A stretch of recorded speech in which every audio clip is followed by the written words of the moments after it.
have been suffering since about more than 60 years a communist attack promoted by Cuba.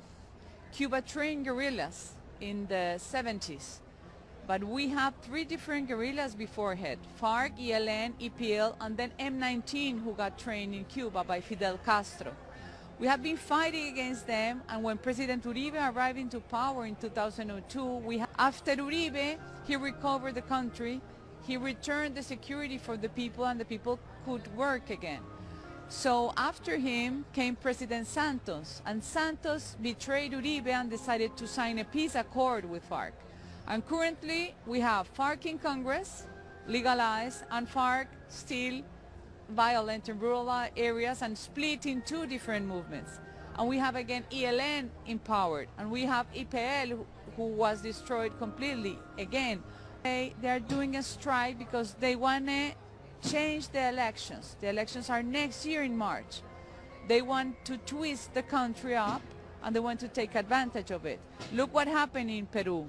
In Peru, the Foro de Sao Paulo, which is the leftist global group that changed elections and trapped countries, acted in Peru, and they are doing so in Colombia. And this is a global problem because you're facing almost the same here, the same riots, but here you don't have the money from the guerrilla. Had more than 400 years to be in jail.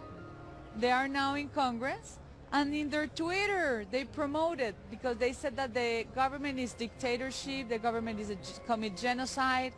So all of this is a strategy of inverting, of twisting upside down the truth. That's what the communists do.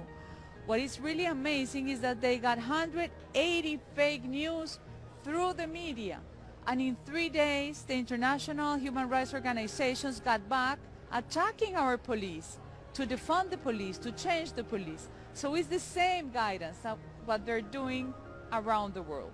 They want power. So at this moment, they are working on promoting juvenile, like frontline, like the Antifas. We have the same Antifas there as here. We have the same symbols. So they want to promote it, but what happened is that the rural war changed after the peace accord into an urban war. These youth are trained through guerrillas. These are militia, but they are uncovered as being juvenile protesters. Cali was like Kosovo war. They blocked different neighbors, and nobody could even go out to buy even sugar, essential food. Nobody. The ambulances were stopped. There were 2 babies who died because they couldn't get into the hospitals. Oxygen for COVID patients couldn't get because they blocked the port. From Cali to the Pacific Ocean is 2 hours. Our main port is Buenaventura. They block it. So if you see it in a map, they do a war of blocking the movement of the people, controlling the territory. But the problem is that our government lasts too long to take the decision to remove the blockades, and mayors are playing the role. Mayors take advantage of the blockades to ask money for the central government, and if you keep a blockage, all the companies fall down. They broke up. For example, Cali's mayor are trying to legalize it through a decree, saying that this is like a pacific manifestation and they can have it. And it's completely a violent behavior. But it's exactly, look, if you have that shack place that they built in Seattle, it's the same, but with drugs, with prostitution. You have all the bad behavior among it, and no authority at all.